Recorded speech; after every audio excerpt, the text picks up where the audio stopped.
Bismillahi wa bihamdih. Assalamualaikum warahmatullahi wabarakatuh. Alhamdulillah, alhamdulillah, alhamdulillahi rabbil alamin.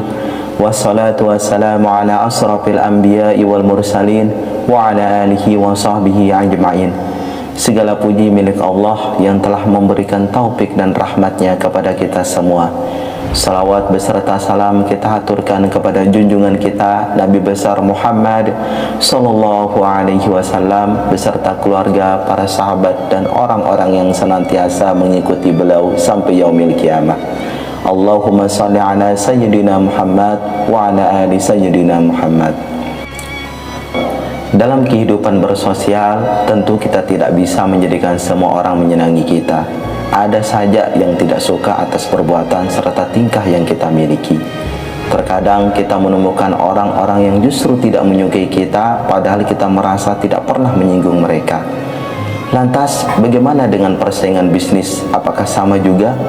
Hal ini tentu memiliki kesamaan saat seseorang memiliki keuntungan berlebih. Terkadang bisa membuat seseorang gelap mata.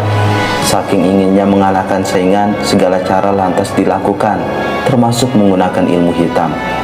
Kita tidak ingin bersuudzon kepada mereka, namun kita perlu mengetahui tanda-tanda dan cara mengatasi saat toko kita terkena ilmu hitam.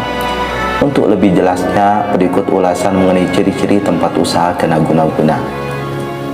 Ciri-ciri tempat usaha kena guna-guna. Yang pertama, tempat usaha selalu dianggap tutup. Hal yang paling lumrah terjadi dari ciri-ciri tempat usaha kena guna-guna yaitu toko selalu dianggap tutup oleh pembeli, atau kadang hati dan pandangan mereka selalu teralihkan untuk berbelanja ke tempat kita. Untuk mengeceknya, cobalah tanya kepada orang yang lewat di depan toko, apa keterangan mereka tentang toko kita. Jika jawabannya saya lewat tapi kok tutup terus, atau saya tidak sadar kalau di sana ada toko, bisa jadi itu adalah tanda tempat usaha terkena serangan guna-guna. Yang kedua, pembeli tidak betah di tempat usaha. Ciri-ciri selanjutnya, terkesan pelanggan merasa tidak betah di tempat kita untuk berbelanja, seperti suasana resah dan gelisah saat mereka datang untuk berbelanja. Kemudian kebanyakan dari mereka hanya akan melihat saja lalu memutuskan untuk pergi. Padahal secara kasat mata kondisi toko yang kita miliki sudah bersih dan rapi.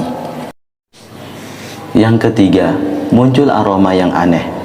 Ciri-ciri tempat usaha kena guna-guna berikutnya adalah terciumnya bebauan aneh di toko. Tidak seperti harum wewangian biasanya.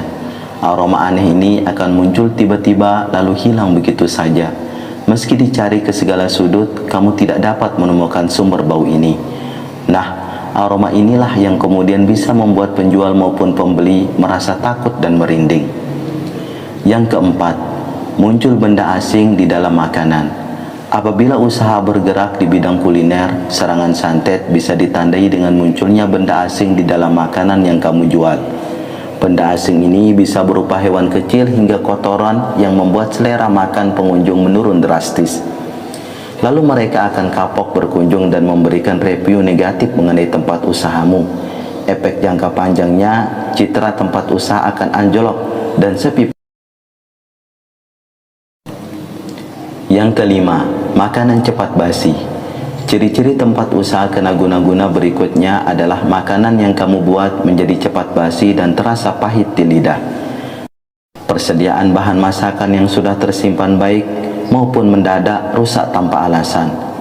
Dalam kasus terburuk, kamu mungkin akan menemukan ulat dan belatung di antara bahan makanan tersebut.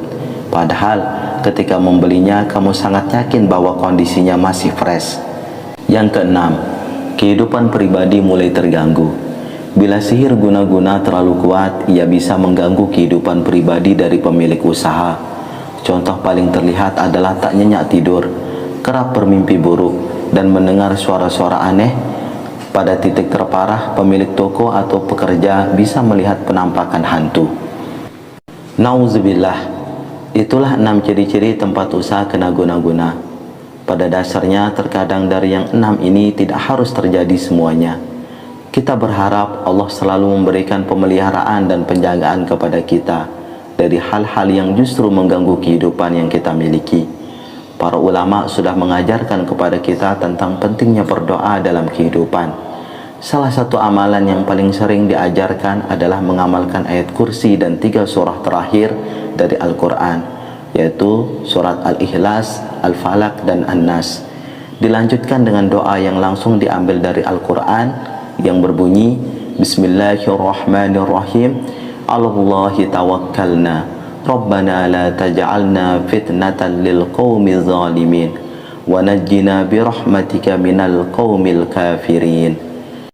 Yang artinya, kepada Allah lah kami bertawakal, ya Tuhan kami, janganlah Engkau jadikan kami sasaran fitnah bagi kaum yang zalim, dan selamatkanlah kami dengan rahmat-Mu dari orang-orang kafir.